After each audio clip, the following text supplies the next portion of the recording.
Assalamu alaikum wa rahmatullahi wa barakatuh. Au nom d'Allah, le miséricordieux, celui qui fait miséricorde. Et que la paix et les salutations d'Allah puissent combler son noble messager, sallallahu alayhi wa sallam.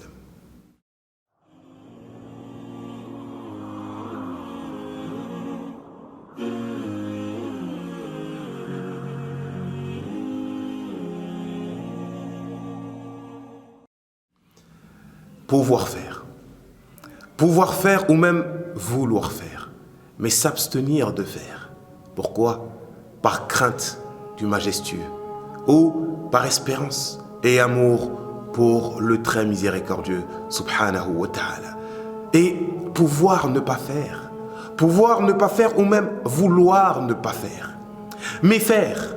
Pourquoi? Par crainte du majestueux, du contraignant, ou par espérance et amour pour le Seigneur des mondes, le très généreux, le très miséricordieux. C'est dans ces moments-là, dans ces moments où tu te donnes toutes les raisons de ne pas faire, ou même de faire, mais tu refuses, tu t'abstiens, tu te retiens.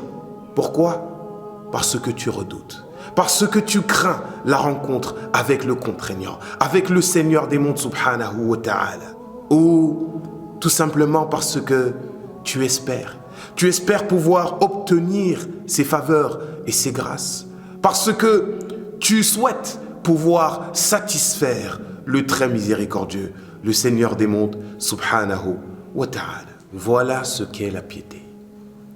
Délaisser pour qui? Pour Allah. Ou faire pour Allah subhanahu wa ta'ala.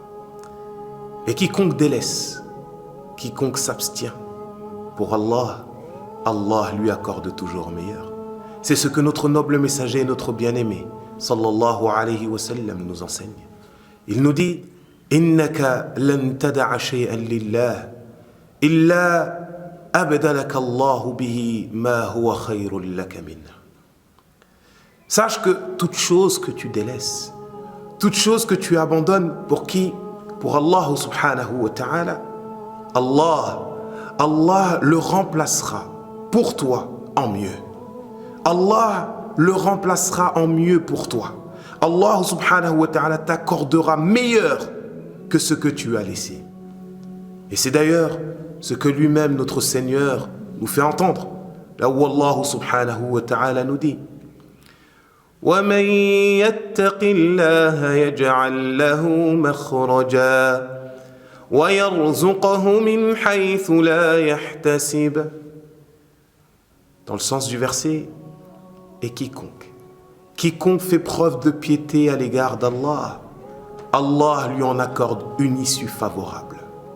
Et Allah lui accorde de ses dons, Allah lui accorde de sa subsistance par des moyens sur lesquels il ne comptait pas, par des moyens sur lesquels il n'aurait jamais pu penser ou il n'aurait jamais pu imaginer.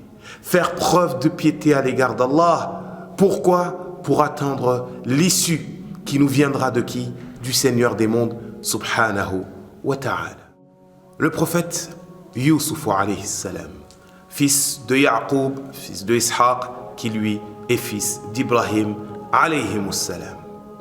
Ce noble prophète dont Allah subhanahu wa ta'ala nous raconte le récit dans le Coran. Un récit qui débute par un rêve et qui termine par l'exaucement de ce rêve. Quel a été le secret du prophète Yusuf alayhi salam? Et quel est le secret de ce récit même dans le Coran?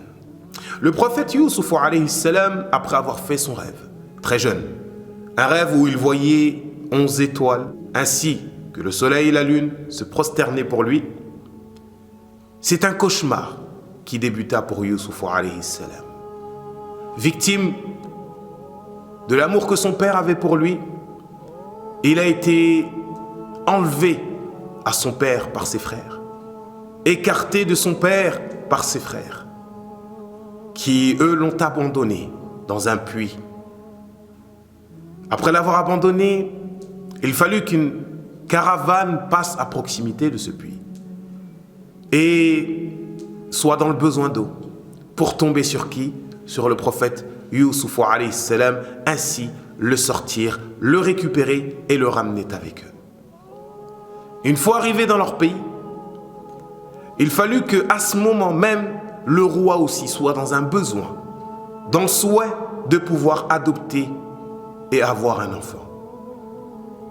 Et le roi a trouvé qui? Le prophète Youssouf alayhi salam. Donc il l'achète à cette caravane et finit par l'adopter. Quelques années plus tard, après avoir atteint l'âge de la maturité, le prophète Youssouf alayhi salam a le malheur d'être désiré par la femme qui l'a accueilli chez elle, la femme du roi qui l'a adopté. Celle-ci l'agresse sexuellement. Mais le prophète Youssouf alayhi salam s'abstient. Il refuse. Youssouf alayhi salam finit par être condamné, coupable d'une agression dont il était lui-même la victime. Il finit par être jugé coupable et incarcéré, emprisonné. Il fallut que Youssouf alayhi salam supporte toutes ces difficultés, toutes ces épreuves. La séparation avec son père, le fait que ses frères l'ont abandonné dans un puits, ensuite avoir été transportés par cette caravane qui eux l'ont vendu comme un esclave, ensuite l'agression sexuelle, puis en être jugé coupable et être emprisonné injustement. Youssouf alayhi salam a décidé d'affronter toutes ces difficultés, toutes ces épreuves avec beaucoup de piété et l'endurer avec beaucoup de patience, en attendant l'issue qui lui parviendra du Seigneur des mondes, du miséricordieux et du très généreux, subhanahu wa ta'ala. Après quelques années d'emprisonnement, l'issue d'Allah subhanahu wa ta'ala allait arriver.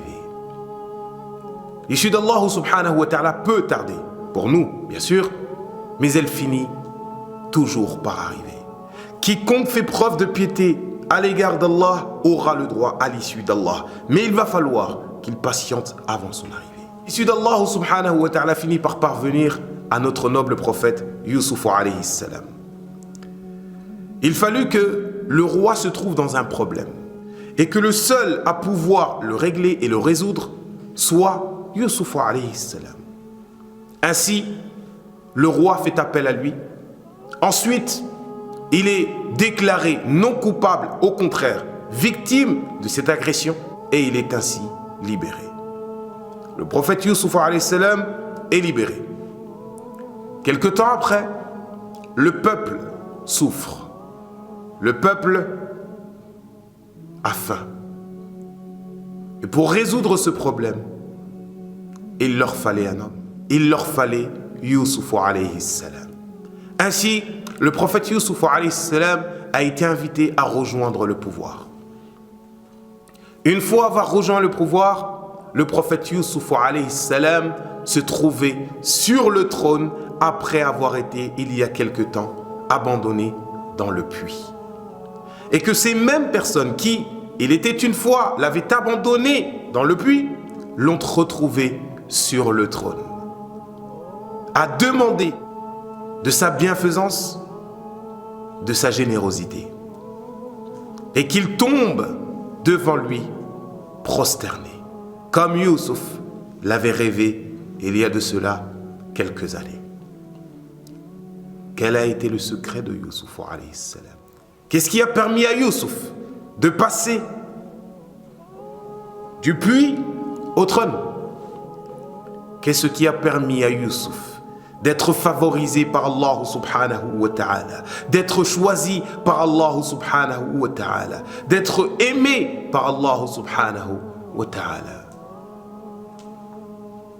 Ses frères lui dirent: Tallah, laqad atharaka Allahu alayna. Par Allah, Youssouf, Allah t'a préféré à nous. Allah t'a préféré à nous. Allah t'a choisi. Allah t'a élevé. Qu'est-ce qui a permis au prophète Youssouf d'être préféré auprès d'Allah subhanahu wa ta'ala? Et lorsque Youssouf lui-même a constaté ces bienfaits d'Allah subhanahu wa ta'ala, cette gloire qu'Allah subhanahu wa ta'ala lui a accordée, ce degré dont Allah subhanahu wa ta'ala lui a accordé, il dit quoi? قَدْ مَنَّ اللَّهُ عَلَيْنَا. Certes, Allah subhanahu wa ta'ala nous a favorisés. Mais Youssouf alayhi salam, il nous révèle son secret. Youssouf alayhi salam nous révèle le secret de son succès, de sa gloire. Il nous dit: إِنَّهُ مَنْ يَتَّقِ وَيَصْبِرْ إِنَّهُ مَنْ يَتَّقِ وَيَصْبِرْ فَإِنَّ اللَّهَ لَا يُضِيعُ أَجْرَ الْمُحْسِنِينَ. Il dit certes, quiconque fait preuve de piété à l'égard d'Allah et de patience, Allah ne fera jamais perdre la récompense des bienfaisants. Quiconque fait preuve de piété à l'égard d'Allah et de patience, quiconque affronte ses difficultés, ses souffrances avec piété à l'égard d'Allah et patience, qu'il sache qu'Allah ne mènera jamais en perte les efforts de sa piété, les efforts de sa patience. Allah lui accordera son issue favorable. Ibn al-Wardi, rahmatullahi ta'ala alayhi, nous dit: وَاتَّقِ اللَّهَ فَتَقْوَى اللَّهِ مَا جَاوَرَتْ قَلْبَ امْرِئٍ إِلَّا وَصَلَ لَيْسَ مَنْ يَقْطَعُ طُرْقًا بَطَلًا إِنَّمَا مَنْ يَتَّقِ اللَّهَ الْبَطَلَ. Il dit: et fais preuve de piété à l'égard d'Allah. Car la piété n'a jamais accompagné un cœur. La piété n'a jamais résidé dans un cœur sans que ce cœur-là ne réussisse pas, sans que ce cœur ne s'élève pas, sans que ce cœur-là n'atteigne pas la satisfaction d'Allah subhanahu wa ta'ala. Et il dit: ce n'est pas celui qui effraie tout le monde, celui qui fait peur à tout le monde qui est le brave. Mais le brave, c'est celui qui fait preuve de piété à l'égard d'Allah subhanahu wa ta'ala. Le brave, ce n'est pas celui qui fait peur aux gens, qui fait en sorte que les gens craignent sa personne, mais c'est celui qui fait en sorte de redouter et de craindre le majestueux. Voilà le secret de la réussite. Faire preuve de piété à l'égard d'Allah et attendre avec patience l'issue qui nous proviendra du Seigneur des mondes subhanahu wa ta'ala. Savoir renoncer, abandonner, délaisser toutes ces issues que notre âme nous suggère, que le shaitan nous insuffle, et attendre patiemment l'issue qui nous viendra de qui? De l'omniscient, de l'omnipotent. L'issue qui nous viendra du Seigneur des mondes subhanahu wa ta'ala. Ce mois du Ramadan nous permet et doit nous permettre d'atteindre cette piété, d'accéder à cette piété. Même si la piété ne fait pas son apparition aussitôt dans notre cœur, et cultiver ces graines finira par faire naître dans nos cœurs le baobab de la piété. Walhamdulillahi Rabbil Alamin.